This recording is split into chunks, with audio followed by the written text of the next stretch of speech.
Lebanon এবং ইসরায়েলের মধ্যে যুদ্ধবিরতির মেয়াদ ৩ সপ্তাহ বাড়ছে বলে জানানো হয়েছিল। দুই দেশের প্রতিনিধির সঙ্গে আলোচনার পরেই সংঘর্ষ বিরতির বৃদ্ধির মেয়াদের কথা জানিয়েছিল আমেরিকার প্রেসিডেন্ট ডোনাল্ড ট্রাম্প। বৃহস্পতিবার ওই ঘোষণা করা হয়, কিন্তু ওই সংঘর্ষ বিরতি লঙ্ঘন করে হামলা চালাচ্ছে ইসরায়েল, এমনটাই দাবি করল লেবানন। ইসরায়েল হামলা চালিয়েছে দক্ষিণ লেবাননে, আর ওই হামলায় ৬ জনের মৃত্যু হয়েছে বলে জানিয়েছে একটি স্বাস্থ্য দপ্তর।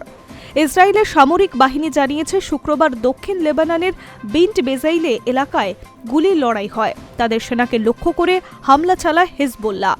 ওই গুলির লড়াইয়ে হিজবুল্লাহর ৬ জন সদস্য মারা গিয়েছে। তবে লেবানন সরকারের দাবি সাধারণ মানুষকে লক্ষ্য করে ওই হামলা চালানো হয়েছিল। লেবাননের স্বাস্থ্য মন্ত্রক জানিয়েছে দক্ষিণাঞ্চলীয় তুলিন এলাকায় ইসরায়েল বিমান হামলায় ২ জন নিহত হয়েছে। এছাড়া দক্ষিণ লেবাননের ওয়াদি আল হুইজারের ২ জন এবং সিফা ও ইয়াতারের ১ জন করে নিহত হয়েছে। হামলায় আরও ২ জন আহত হয়েছেন বলে জানিয়েছে লেবাননের স্বাস্থ্য মন্ত্রক।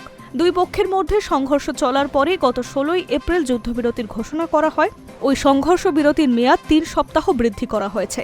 তবে ওই যুদ্ধবিরতির পরেও হামলা অব্যাহত রেখেছে ইসরায়েল, এমনটাই দাবি করছে লেবানন। ইসরায়েল বাহিনী ও হিজবুল্লাহর মধ্যে গত ২রা মার্চ সংঘাতের শুরুর পর থেকেই লেবাননে এখনও পর্যন্ত নিহতের সংখ্যা বেড়ে দাঁড়িয়েছে ২,৪৯১। এই সময়ের মধ্যে ইসরায়েলি হামলায় আহত হয়েছে ৭,৭১৯ জন। লেবাননের রাষ্ট্রীয় সংবাদ মাধ্যম সূত্রে খবর, দেইর আমেস শহরের বাসিন্দাদের জোরপূর্বক সরিয়ে দেওয়ার নির্দেশ জারি করেছে ইসরায়েল সেনাবাহিনী। অন্যদিকে হিজবুল্লাহ দক্ষিণ লেবাননে একটি ইসরায়েলি ড্রোন ভূপাতিত করতে ক্ষেপণাস্ত্র ব্যবহার করা হয়েছে।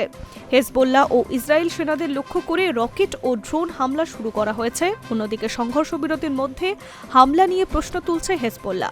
এই সংঘর্ষের মেয়াদ বৃদ্ধি অর্থহীন বলে দাবি করছে হিজবুল্লাহ সংগঠনের নেতা আলী ফায়াদ। ইসরায়েল হামলা তাদের পাল্টা জবাব দেওয়ার অধিকার দিয়েছে বলে দাবি করছেন তিনি, যদিও এই হামলার জন্য হিজবুল্লাহকেই দায়ী করছে ইসরায়েল।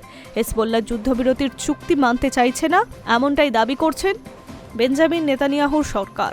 I news network.